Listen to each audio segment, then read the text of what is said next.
अनुराग मिश्रा नाम है हमारा। स्वागत है आप सभी का गीतानंदन एकेडमी पर। आज हम एक बेहद महत्वपूर्ण अंतर्राष्ट्रीय घटनाक्रम पर चर्चा करेंगे। हाल ही में अमेरिका में यूक्रेन के राष्ट्रपति वोलोडिमिर जेलेंस्की की मुलाकात अमेरिका के पूर्व राष्ट्रपति डोनाल्ड ट्रंप से हुई। यह मुलाकात सामान्य कूटनीतिक शिष्टाचार भर नहीं थी, बल्कि इसके पीछे छिपे राजनीतिक खेल, हथियारों का कारोबार और अंतर्राष्ट्रीय शक्तियों की रणनीतियां दुनिया की नीतियों को गहराई से प्रभावित कर सकती हैं। आइए एक एक करके इस पूरी कहानी को समझते हैं। जेलेंस्की का बदलता रूप। कुछ महीने पहले जब जेलेंस्की ट्रंप से मिले थे तो वे सैनिक वर्दी में दिखाई दिए थे और माहौल बेहद तनावपूर्ण था। ट्रंप ने उन्हें फटकार भी लगाई थी, लेकिन इस बार तस्वीर बिल्कुल बदली हुई दिखी। जेलेंस्की सूट बूट पहनकर ट्रंप के सामने एक राजनेता की बजाय मृदुभाषी मेहमान की तरह प्रस्तुत हुए। मीडिया रिपोर्ट्स के अनुसार यूरोपीय नेताओं ने जेलेंस्की को बाकायदा प्रशिक्षित किया था, क्या पहनना है, किस लहजे में बात करनी है और ट्रंप से कैसे प्रभावित करना है। मानो पूरा यूरोप ये सुनिश्चित करना चाहता था कि ट्रंप इस बार जेलेंस्की को अपमानित न करे। यूरोप की रणनीति। इस मुलाकात में अकेले जेलेंस्की नहीं थे, उनके साथ यूरोप के बड़े बड़े नेता भी मौजूद रहे। फ्रांस के राष्ट्रपति मैक्रों, जर्मनी के चांसलर ओलाफ शॉल्ट्स, ब्रिटेन के प्रधानमंत्री, इटली की प्रधानमंत्री मेलोनी और यूरोपीय आयोग की प्रमुख उर्सुला वॉन डेर लेयेन। ये सभी नेता ट्रंप को ये संदेश देना चाहते थे कि यूक्रेन को किसी भी हाल में सुरक्षा गारंटी दी जाए। उनकी रणनीति थी कि अगर ट्रंप के जरिए पुतिन से कोई समझौता हो तो यूक्रेन का भविष्य थोड़ा सुरक्षित हो सके। लेकिन असली सवाल यही था, क्या यह मुलाकात युद्ध रोकने के लिए थी या फिर हथियारों के नए सौदे का रास्ता खोलने के लिए। पुतिन की छाया। ट्रंप और जेलेंस्की की बातचीत के दौरान एक दिलचस्प घटना हुई। बीच में ट्रंप ने लगभग 40 मिनट तक वार्ता रोक दी और रूस के राष्ट्रपति व्लादिमीर पुतिन से फोन पर बात की। ये घटना इस बात का प्रतीक है कि असल शक्ति किसके हाथ में है। पुतिन ने साफ चेतावनी दी कि यदि नाटो सैनिक यूक्रेन की धरती पर तैनात किए गए तो रूस इसे कतई बर्दाश्त नहीं करेगा। यह धमकी केवल यूक्रेन के लिए नहीं थी, बल्कि पूरे यूरोप और अमेरिका के लिए भी थी। अमेरिका का असली खेल, हथियारों का सौदा। अब सबसे बड़ा सवाल, इस बैठक का नतीजा क्या निकला? क्या युद्ध रुकने की कोई संभावना बनी? जवाब है नहीं, बल्कि इस मुलाकात ने अमेरिका के असली इरादों को और उजागर कर दिया। रिपोर्ट्स बताती हैं कि यूक्रेन ने अमेरिका से लगभग $90 अरब के हथियार खरीदने पर सहमति जताई।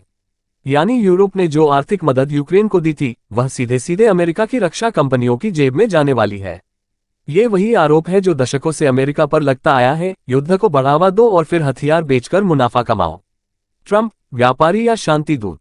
ट्रंप चुनावी मंचों पर बार बार कहते रहे हैं कि अगर वे राष्ट्रपति बने तो एक दिन में रूस यूक्रेन युद्ध खत्म कर देंगे।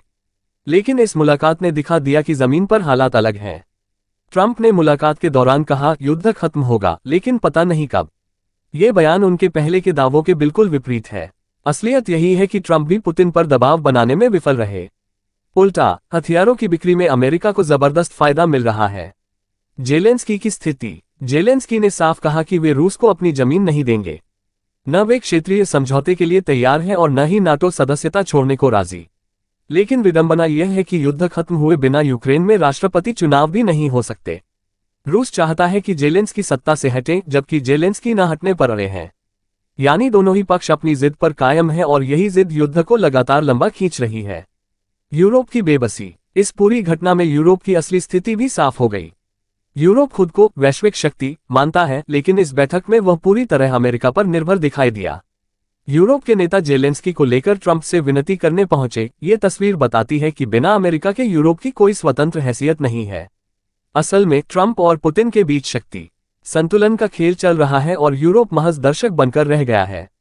भविष्य की राह। तो आगे क्या होगा? माना जा रहा है कि आने वाले हफ्तों में रूस, अमेरिका और यूक्रेन के बीच त्रिपक्षीय वार्ता हो सकती है। लेकिन रूस पहले ही साफ कर चुका है कि न तो वह कब्जाई हुई जमीन छोड़ेगा और न ही यूक्रेन को नाटो में शामिल होने देगा। इसका मतलब है कि किसी ठोस शांति समझौते की संभावना फिलहाल बहुत कम है। दूसरी ओर अमेरिका और उसकी हथियार कंपनियां इस युद्ध को एक बिजनेस मॉडल की तरह देख रही हैं।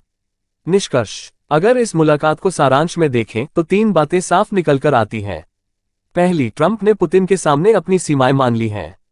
दूसरी, यूरोप की भूमिका अमेरिका पर निर्भर है और उसकी स्वतंत्र कूटनीतिक ताकत बहुत कमजोर है।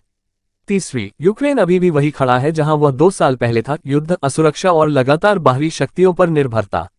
असल मायनों में ये पूरी कहानी शांति प्रक्रिया से ज्यादा हथियारों के कारोबार की तरफ इशारा करती है।